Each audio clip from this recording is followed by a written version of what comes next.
Hey guys, how's it going? Welcome to today's video. And when you see the trailer in front of your Corvette, you know it's not going to be the best of days. That's right, the Corvette almost stranded me. So let's go over exactly what happened. And surprise to me, this is actually a well-known issue in these Z06 Corvettes.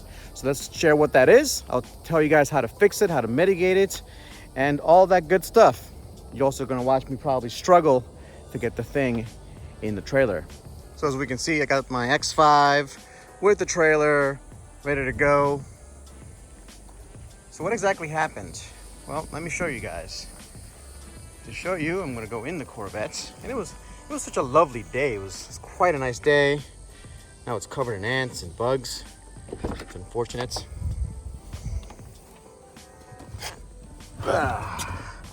Just washed it.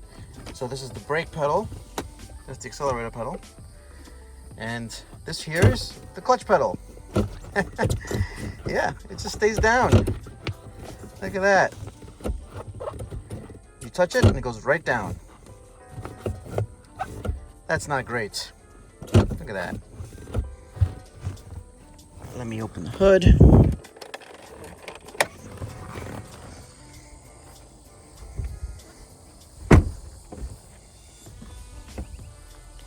And the problem is down there.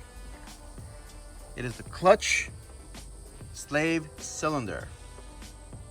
I had no idea these cars had that issue until this happened to me. And on the side of the road, I looked it up and was like, yep, these are issues that the C6 Z06 and all C6s actually have. So I'm taking a little break here in the Corvette. Very, very comfortable as usual. Love these seats for comfort purposes. And so what was I doing? So I was actually getting some pretty cool videos and B-roll and filming some videos in a new filming location that I found basically in the middle of nowhere. It was a wonderful spot, and I was having a lot of fun during that day. It was actually a perfect day and having a lovely time with my Z06. And I did a spicy, let's say, first to second shift. Nothing I've never done before, and I've done worse with my Type R and my other cars that I have, and it was never a big deal. However, after first to second, I went to grab third, and it's really funny. It's a funny feeling when you go for your clutch pedal and you don't find it. It's stuck to the floor. So I'm like looking for this clutch pedal. I'm like, what the heck? I'm in second gear here. What's happening? I can't get to third. I can't get it out of third. Oh man. A clutch is on the floor. Something's going on. And so I was able to limp it back home. I'll show you guys how I did that. So obviously, with the clutch to the floor, luckily the clutch was still engaged. It's not like the clutch was disengaged, so it wasn't permanently in neutral. It was permanently stuck to whatever gear it was in. And when that happens, you can still kind of limp the car home if you know what you're doing. So what you have to do is, let's say you're in second gear. That's second gear. You hit the gas pedal, you accelerate, and after you accelerate, you put a little pressure up. I mean, this is not great for your synchros, but it's doable. You put a little pressure up, you accelerate, and then you quickly let go of the accelerator pedal, and it'll let you leave whatever gear you're in. Again, you're in the gear, you accelerate hard, you put a little pressure to get out of the gear. You let go of the accelerator pedal suddenly. As you apply pressure, it'll easily let you leave the gear. Now, how do you get to the next gear? Well, you basically use this as if it had no synchronization. And so you have to get the exact RPMs. You get the RPMs you need to go to. Let's say I want to go from second to third. I got to make sure, okay, I'm doing, let's say I'm doing 40 miles an hour, the RPM's at 2,500 RPMs. I put a little pressure up as I get near the RPMs I think it needs to be in. And as I get to the exact RPM it needs to be in, it'll actually slide right in. And again, this is not great for your synchros, but if you do it gently, it won't really cause a problem. Now, the biggest issue is when you have to stop the car. Now, when you're stopping the car, that gets really interesting because that's the biggest problem. You can't really get it into first gear from a stop. I mean, the only way to do it is, you know, if you don't want to destroy your synchro, is you have to push the car to at least 5 miles an hour ish, and then it'll easily slide into first gear. And obviously I'm by myself, I'm not pushing the car, so what do? You just try not to stop. You really just try not to stop. But let's say you have to. Let's say you have to come to a complete stop. Well, you leave it in first gear, you turn the car off, and that's how you stop. After you turn the car off, let's say you're at a red light, the light turns green, you have to start the car in gear. Now, because it's malfunctioning, you could let the clutch pedal go up, and at least for this Corvette, the C6, it thinks that the clutch is depressed, right? So if you put the clutch down, all the way down, and leave it down, I think there's sensors down there that tell the car, oh yeah, the clutch pedal has been depressed, so I can turn on. Meanwhile, the gear is is engaged already. So the starter motor has to struggle, and actually struggles and turns the car on in gear. And then you can do, you know, your accelerator, you know, put a little pressure on the first gear, get it out, get it to the right RPMs to get into second or third or fourth. I usually go from first to fourth in these situations, and then just leave it in fourth. You know, in fourth gear, I can make it to 60 miles an hour, 70 miles an hour. Not a big deal. Once you get going, I can drive this car without a clutch. I've done it before on older Hondas. I have experience with this, thank goodness.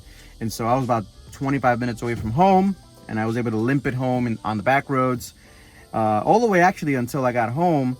And I just basically, it stalled on me as I was going uphill because I couldn't get it out of gear, and you can't rush this hill. I don't have a concrete driveway. I have a limestone driveway. I don't want to bottom it out. And it stalled on me, and then I had to pull it using using my tractor. And so that's what happened, guys. It almost got me stranded. If I didn't know what I was doing with the manual transmission, I would have gotten stranded. And so I started looking online. I was like, okay, what happened here? What is the issue here? And there is a technical service bulletin. If you guys don't know what a TSB is, a technical service bulletin, it's almost a recall. It's basically saying, hey, here at GM, we screwed up. We put a really crappy master cylinder and slave cylinder that go bad if you drive the car, you know, spiritedly at all. So we're gonna put a technical service bulletin because it's a dangerous thing, right? To have your clutch go away in the middle of a drive. You can cause an accident. And so they put a almost recall, right? So what that means is that, hey, if it goes bad, we'll cover you up to a certain extent. And the extent is 10 years after the car was put into production, or 120,000 miles, whatever comes first. Unfortunately, this is a 2009, we're in 2024, and so obviously it is not covered under the TSB. However, the problem happened, and there is an updated clutch slave cylinder. There's an updated part number, as there's also a updated master cylinder with updated part numbers that I would recommend anybody that owns a C6, Corvette, any C6, Stingrays, Grand Sports, all of them, get an upgraded slave and master cylinder before you head out on the road. If I would have known this, I would have factored it in to my purchase, right? I would have been like, okay, well, I have to spend, you know, whatever, $800, $1,000 to get this replaced at a shop or a dealer. I've dealt with slave cylinders before. They're a pain in the ass to deal with, so I'm not gonna do that work myself. And so yeah, now I have to get this car on the trailer because I don't want to drive this again. I don't want to screw up the synchros, right? There's a bunch of traffic lights between me and the Chevrolet dealer that I'm taking it to, and I'm not screwing with that. So I'm gonna pull it into my trailer using come-alongs.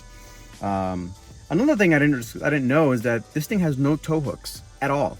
You have to hook to where I put hockey pucks under the car. So there's these little hooks, these little holes in the chassis that you're supposed to lift the car from.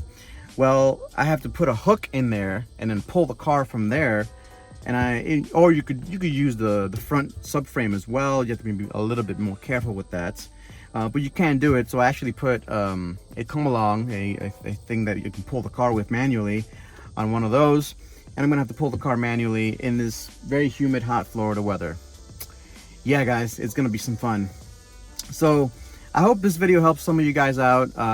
If you have a C6 Z06 or any C6 at all, any 6th generation Corvettes, change your slave cylinder, change your master cylinder. You're gonna thank me later. You do not want to get stranded. What if I was at a track day? What if I was at a, what if I was 3 or 4 hours away from home? What then? I'd have to get AAA and tow it. It's a big pain in the ass. All right, guys, I'm gonna leave it at that. I hope you enjoyed the video. Probably a short one. If you have any questions, leave it down below in the comments. If you think there's a better way to do this, I know people do the Ranger method of bleeding the clutch thing. We shouldn't be having to maintain this thing so often. I mean, I don't really maintain them on my S2000 or anything. I change the fluid once every couple of years, and it's fine. It's the same slave and master cylinder, so it shouldn't be a big deal. But here we are. Thanks for watching, guys. I'll catch you next time. Peace.